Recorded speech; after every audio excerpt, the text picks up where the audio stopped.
Once upon a time, there was a poor farmer who had himself too many children.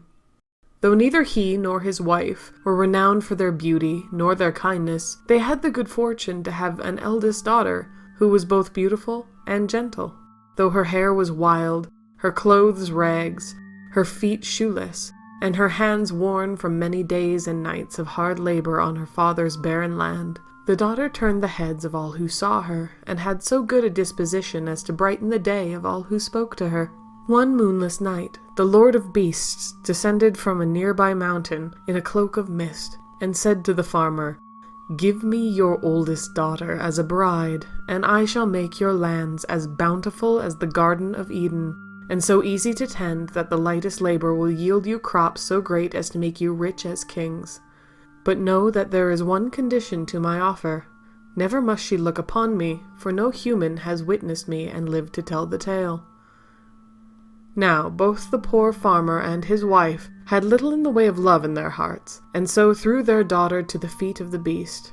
She was sorely warned never to look upon her bridegroom, and so tied a scrap of fabric about her eyes, and thus was taken away to the mountains.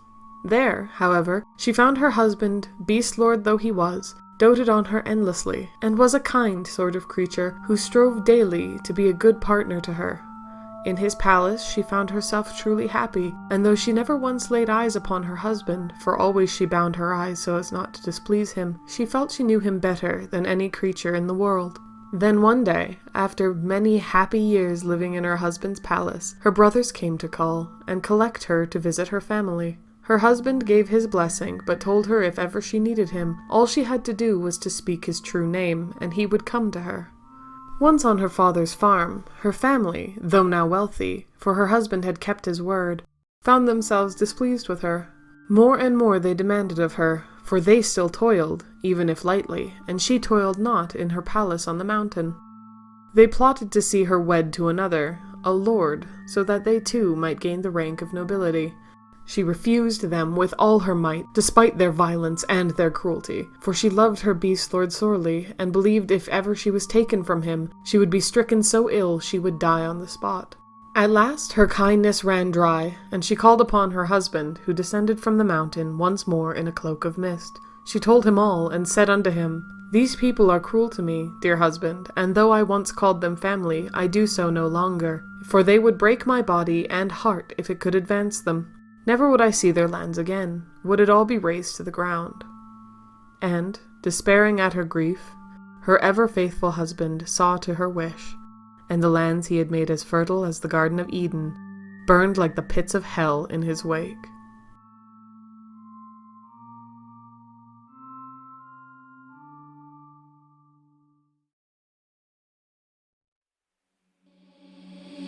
Seeing monsters at your window. No, you can't sleep, you pretend though. You don't have to play the hero, 'cause I got you like you got me. When the earth shakes, when the bombs scream, until our last breath, every heartbeat.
Standing side by side.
sound